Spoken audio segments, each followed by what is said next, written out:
the reduction of their favorite food, which is the white bark pine nut. So that was in quite a bit of a shortage last year. And then also, since Mother Bear was a little bit older for her age, a lot of the younger bears were kind of out-competing her and pushing her out of the territory.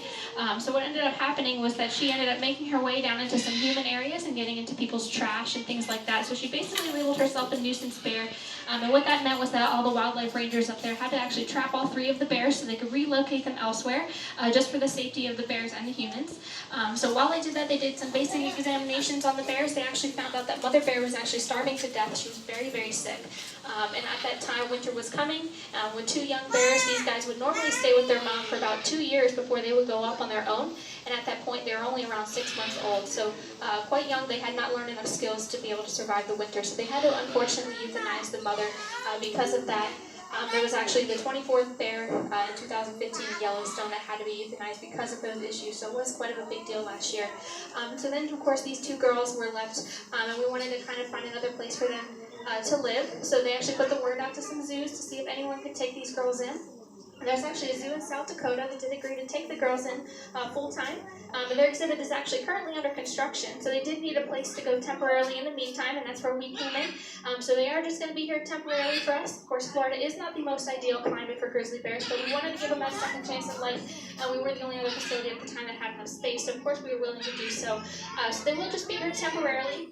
We do still have our 2 North American black bear brothers here that live at the zoo, Lewis and Clark. They are still here. They do live here full-time.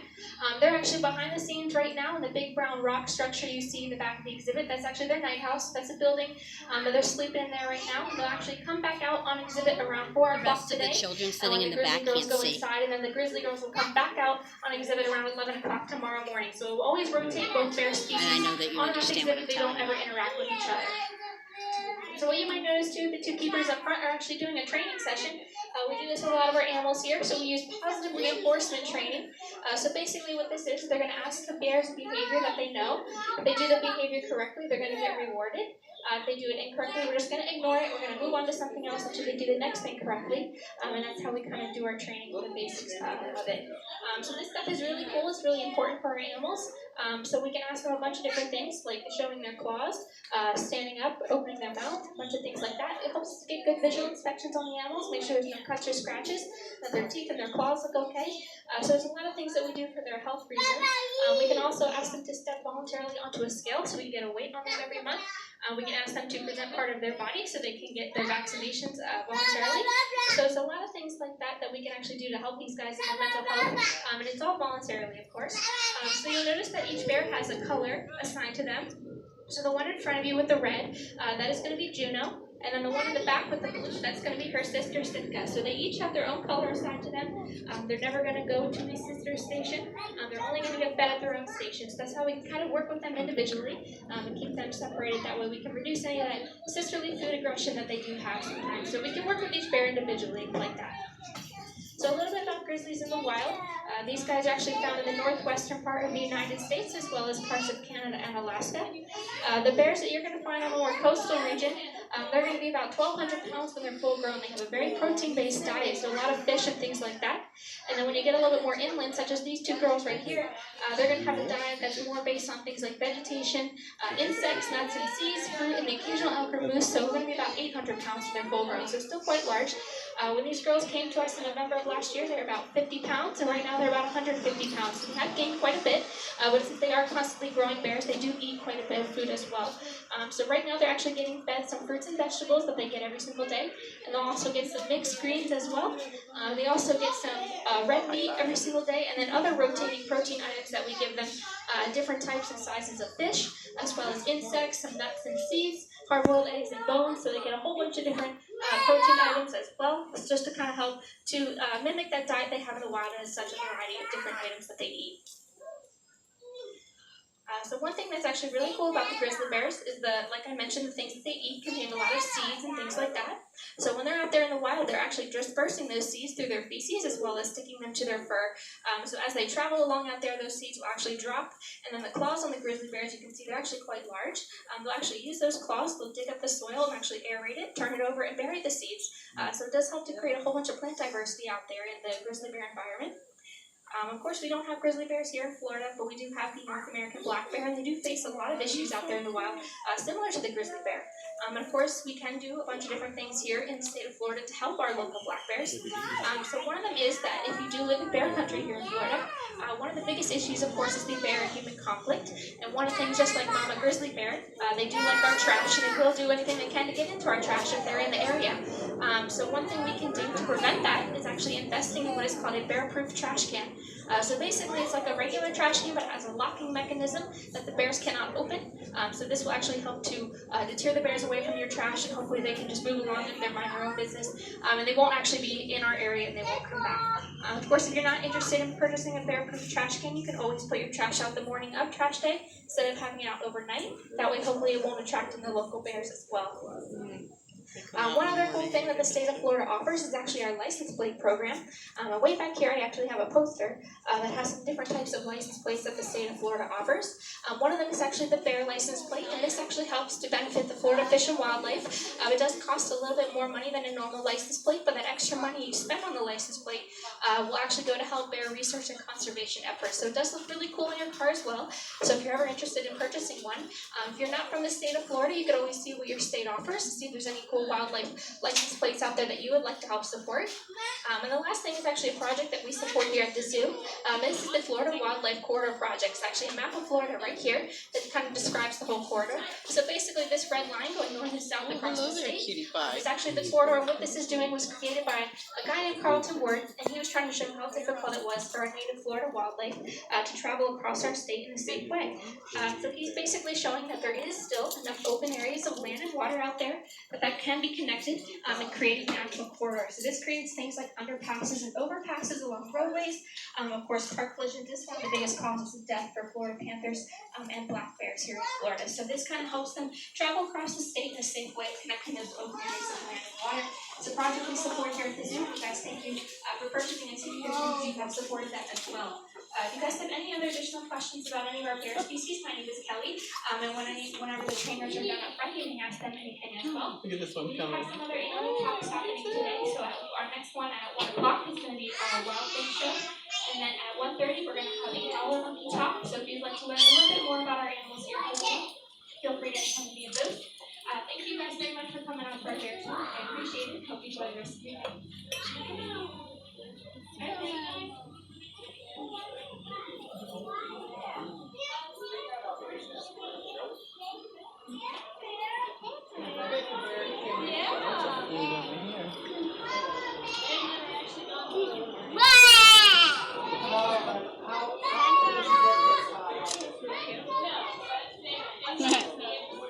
Cute.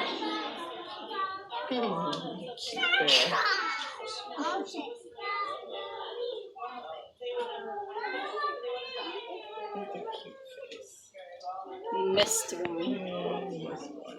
This one probably doesn't like going in the water. It gets too cold in the water for me. Oh, look, he's coming up. He's eating his apple.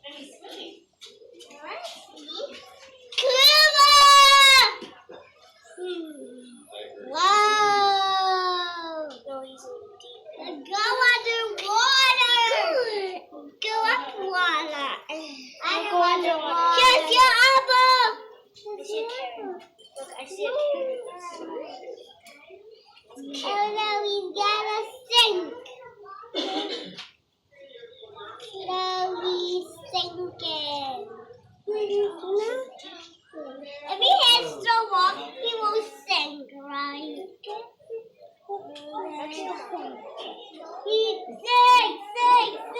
sink! Wow! It's you, we. That's funny. Her favorite food, which is this toy plastic alligator. Just kidding. She won't eat it, but she will show off just how well these guys can capture and kill their prey. They'll sneak up from behind, grab at the ground a little bit, grab it by the tail, and slam it, just like that. Now, I don't recommend you do this on a fancy due date, but it does serve a very important purpose for this Seriana. Not only does it kill her prey, it pulverizes its bones, making it easy for her to swallow in one big juicy gulp. funny. Now these guys are also known for a loud alarm call that they give, which can be heard for miles around. Like Barney. It alerts other Seriamas to dangers such as forest fires and predators. The same things that affect Seriamas also affect farmers and their livestock. So farmers quite like having these guys around. Not only are they a free form of pest control, they're also a free alarm system as well. Thank you very much, Sarah. So what y'all think about that smashing demonstration by Sarah, our red-legged Seriama? She did an exceptional job. Alright, y'all can come on in and find a seat. We just ask that you please stay seated and keep your hands to yourself while our birds are out and about on stage. Their lizard up by the tail and slam it on the ground. Alright, now how many of you are here today spending time with friends and family? I would assume most, if not all of you, and that's because people are generally social by nature. Our next guest is also a social creature, and he can often be seen flying around with his friends and family in the rainforests of Central and South America. So coming just through that portal will be Cheeto. Cheeto is our scarlet macaw. Now these guys are not only social by nature, they're also monogamous as well, spending their entire lives with just one mate. With that mate, they will successfully raise their young to complete adulthood, which can take about 2 years. Now this is a very long time in the bird world. Luckily, these birds live a long time, upwards of 50 years or more in the wild, and even longer in captivity. This gives them plenty of time to watch their children, grandchildren, and great-grandchildren grow up into complete adulthood. Now these guys are super important in their environment because they are what is known as a seed disperser. You see, when Cheeto eats his favorite foods, such as fruit pits, nuts, and seeds, he only partially digests them.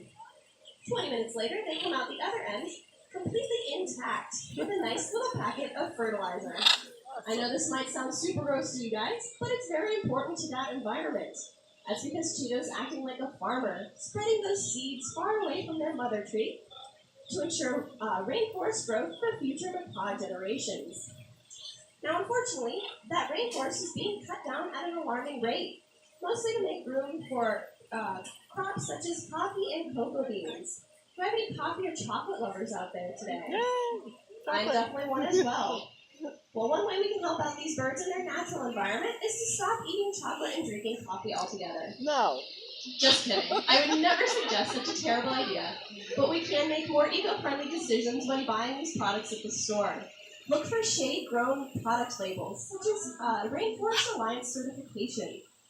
It's a little logo of a green tree frog, and all that means is that those beans were harvested sustainably under the shade of the canopy where Cheeto spends most of his time. So what y'all think about meeting Cheeto, our scarlet macaw today? Alright, welcome to our show. Now our next guest comes to us all the way from South Africa.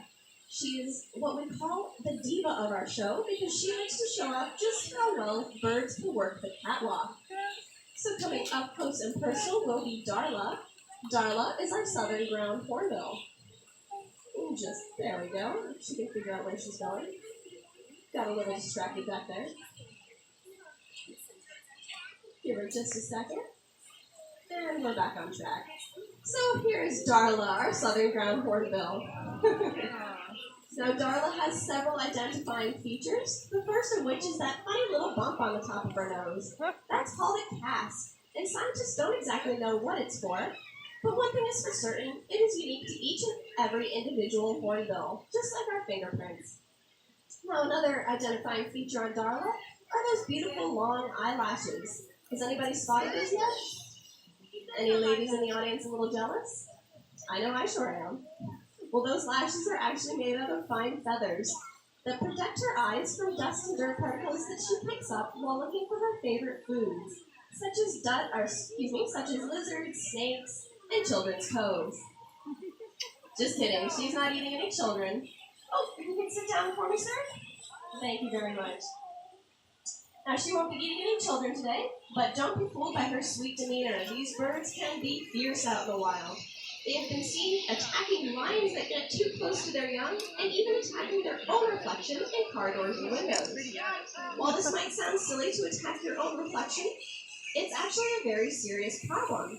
You see, birds don't see glass as a barrier, and they tend to walk or fly right into it, or even attack it. In fact, this is one of the leading causes of bird deaths around the world every year, with over 1 billion birds dying from flying with windows every single year. But by installing film over our windows, drawing those drapes, or even installing those little bird decals on our windows, we can ensure that our local birds can see that there is a barrier there so they don't fly right into it. Scientists in South Africa are using these same measures to protect Darla and her kind from going the way of the dodo. So what y'all think about meeting Darla, our southern ground hornbill today? Alright, y'all can come on in and find a seat. Still got plenty of room.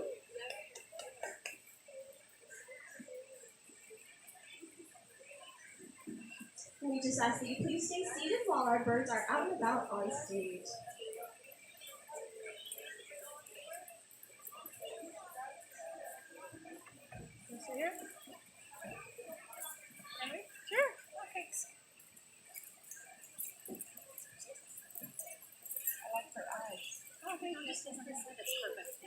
He just stays on that side. That's perfect.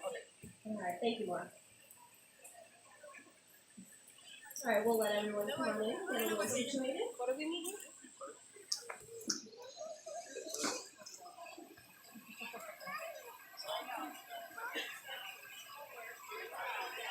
I don't mean any disrespect. Alright. He just doesn't want his best. I got him the wrong size. Oh, okay. I was gonna say, I'll bring my dog. Yeah. They seem to go. Actually, if you know anybody that All comes right, to now this our dog and you next ever guest come also with comes kids, to make us sure from you South bring a dog Africa. because the monkey Sachi has the distinction of being the tallest bird in our show, reaching heights of over 4 feet tall with an impressive 6-foot wingspan. Coming up close will be Stanley. Stanley is our Stanley Blue Crane.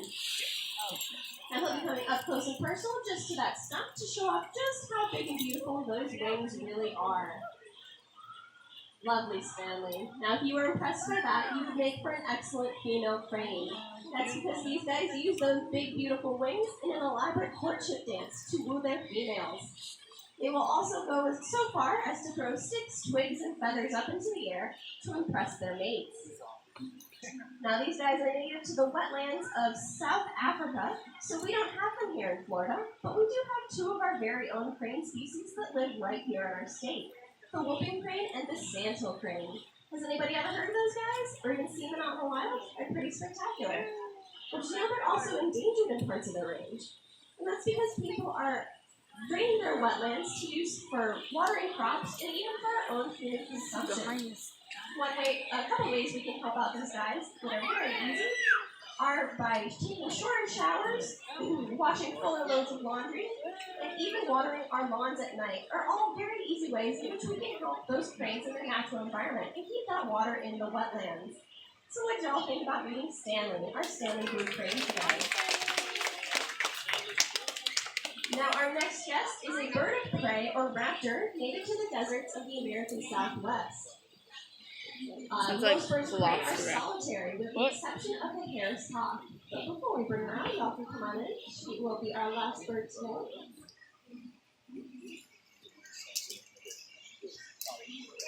Alright. Like I was saying, most birds of prey are solitary, with the exception of the Harris hawk. So coming out next will be Austin. Austin is our female Harris hawk. Now, like all birds of prey, Harris hawks have extremely strong feet that they are able to capture and kill their prey with. They are also equipped with a hallux, or killing toe, that is able to exert thousands of pounds of pressure per square inch. They are also known for a strange behavior called footing, where they will chase their prey into a burrow or a hole in the ground and hyperextend that feet to grab it right out of that hole. If you focus your attention on that green platform, Austin will perform this awesome behavior. That's your cue, Austin. So take your time first. Make sure it's really in there. And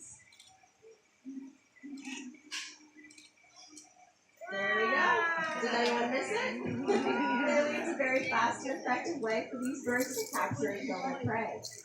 Now, these guys are also known for another behavior called social behavior called group hunting.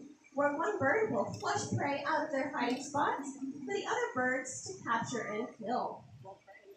Now, Austin and I will attempt to demonstrate this behavior with me being the flusher, throwing prey up into the air, and her being the catcher. Let's see how good of a throw I am. Very nice. Good job. Good job, Austin. Now these birds can often be seen. These birds can often be seen perching on powering lines and even transformers. And as you can imagine, this might be a shocking experience if those poles are not insulated or protected.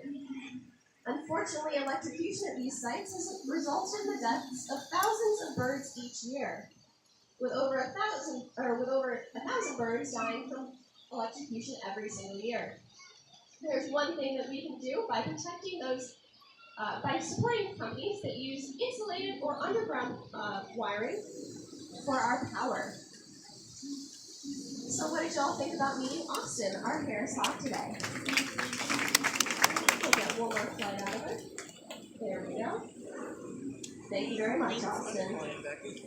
Well, we hope you've enjoyed meeting all of our birds here today at our Wings Over Water Bird Show. We hope you've learned a few ways in which you can help out your very own backyard birds as well.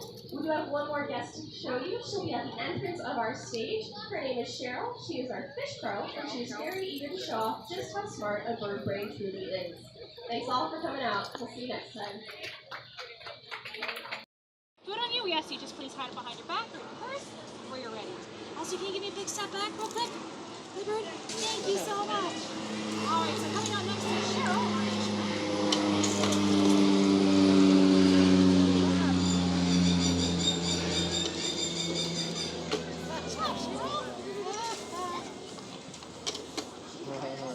Now, Cheryl's a fish crow, one of the two species of crows commonly found here in the southeastern U.S. There's nothing really special about her. She is actually found here at the zoo with an injury. We nursed her back to health, and then we released her back in the wild. But she kept following all the zookeepers around, so we decided to take her back under our care. And ever since then, she's been showing us how smart bird brains can really be. That is so cool. We do apologize for the condition of our feathers right now. Twice a year, birds go through molts. Some birds have incomplete or complete molts, depending on the feather condition and the time of year. In our case, Cheryl might look a little bit rough. She's lost quite a few feathers these past few days. We're wanting her all nice and pretty, though. And not only does Cheryl have a big brain, she also has a big heart. She's collecting dollar bill donations so we can renovate our show stage as well as our animal holding areas, both of which are about 10 years old. So we'd like to help Cheryl renovate her new apartment. You can give her $1. She'll stick it in her treasure chest. Aww. She's also happy to post her picture as well.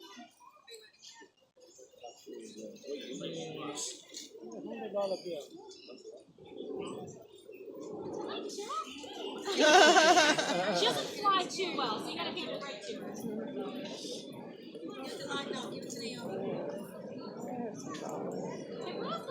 Good job. Aww. You want to give her $1? Yeah. Let's see if I can videotape this. Tape it. No, I got it. Give it to the birdie. Thank you very much. Excuse me.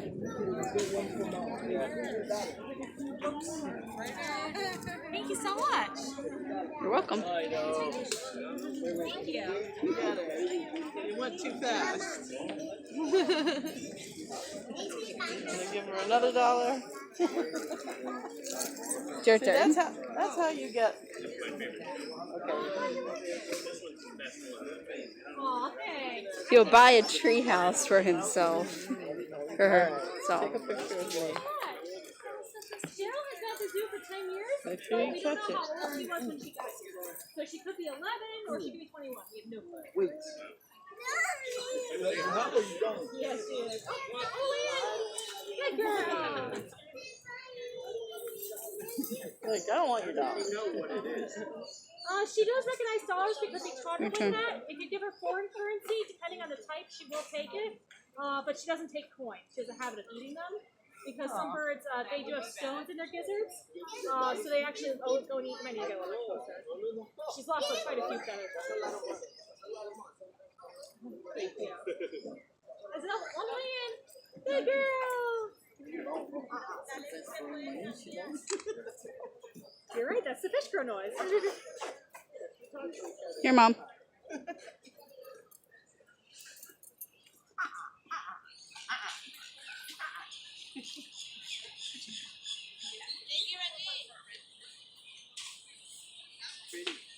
you. Your feathers will grow back. See, I could probably train the ones by my house because they know me so well. They do recognize people. I have two that just hang out in my backyard all the Oh, time. really? And they just, yeah. And every morning we talk. Yes. Okay. Oh, she's gonna come up the front. Cheryl can come back out. Good girl. Station? Good girl.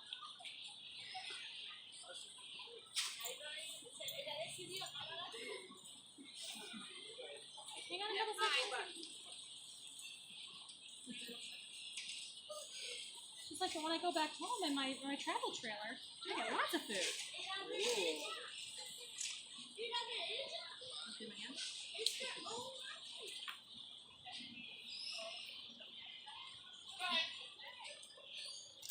Alright, well I'm gonna put her in then.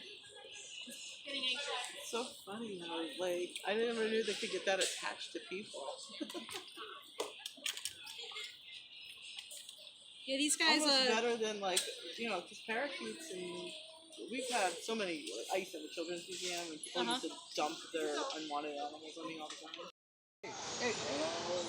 So as you saw, those really long arms do help her swing throughout the trees. She also has an opposable big toe, which you can actually kind of see her foot hanging down below her on the right. So she does actually have a toe that goes the opposite direction. So she can hang on to food with that, or she can run vertically on those beams out there if she really wants to. They are primarily a leaf eater out in the wild, but they will eat a wide variety of things like flowers, seed pods, fruits and vegetables, and also some things like lizards and small birds. Here at the zoo, her diet consists of special biscuits for leaf-eating primates, as well as lots of fruits and veggies and leafy greens. Right now she's got a banana, some grapes, and an orange, but she'll get the rest in her night house, which is hiding at the back edge of this island. The reason we have a night house back there kind of hidden, one is for shelter, but two, we also use that because we are protected contact with her. So that means we are never out on the island at the same time as her. We always have a barrier between us and her. So if we need to clean the island, we can call her into the night house and have her in there while we're out on the island. And then we can put her back out and we can go into the night house while she's out front.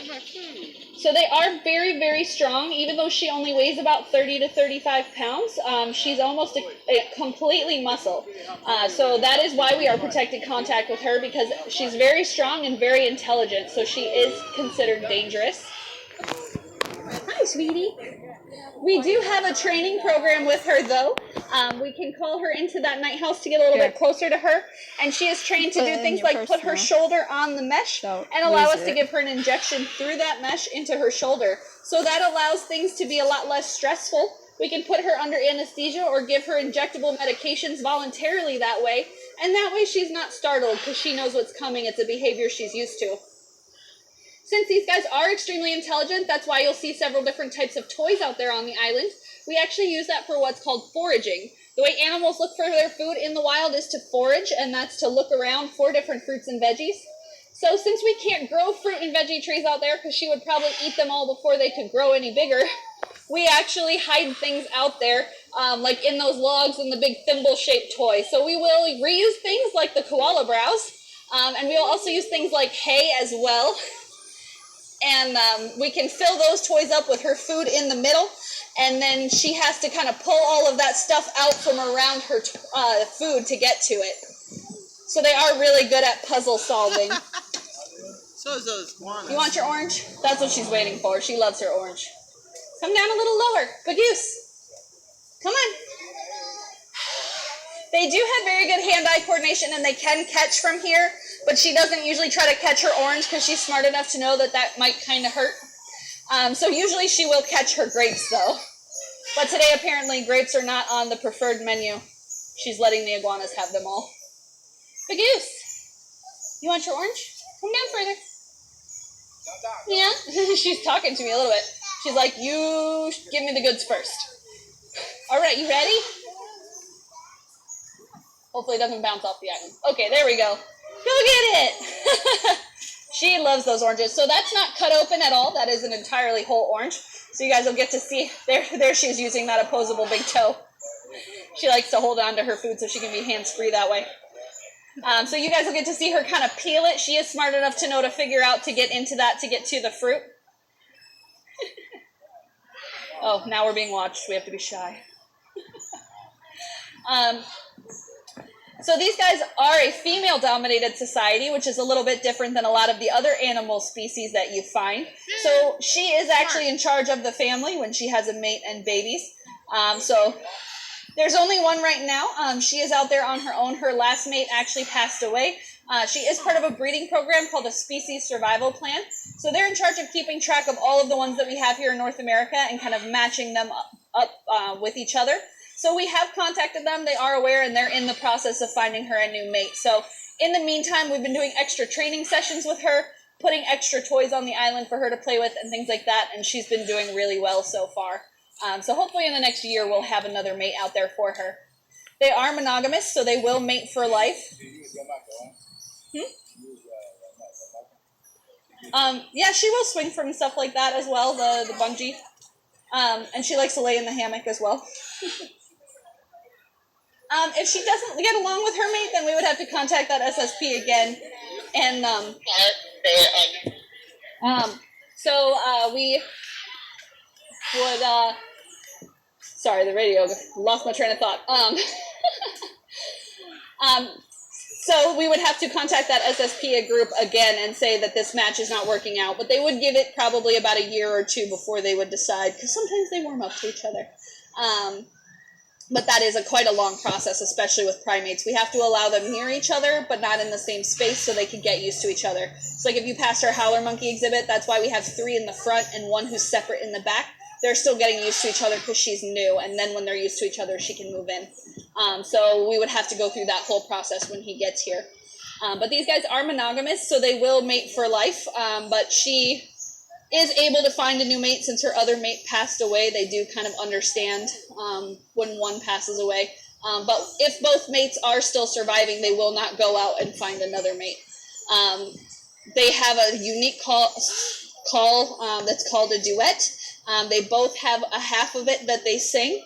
And though they all do the same kind of series of calls, they all have their own unique tone of voice. So when they're doing their duet, they know if it's their mate calling back or somebody else. So they do that call to kind of define their territory to others and also to solidify their pair bond as well. She's gonna really milk that orange today. They can go up way higher than you would expect. She actually really likes to hang out in these teeny tiny branches up here on the edges. But don't worry, this is too big of a gap for her to jump, so she won't jump out. Since they are entirely muscle, they don't really have enough body fat to float, so they will not try to swim.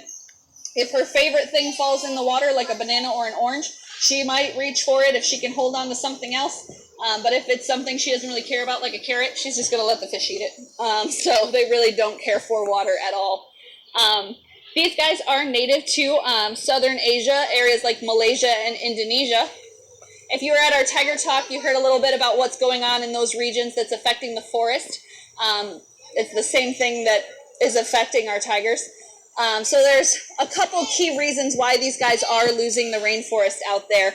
One of them is to produce a product called palm oil, which I have here in its raw form. It's a lot like coconut oil, and it's a very healthy product.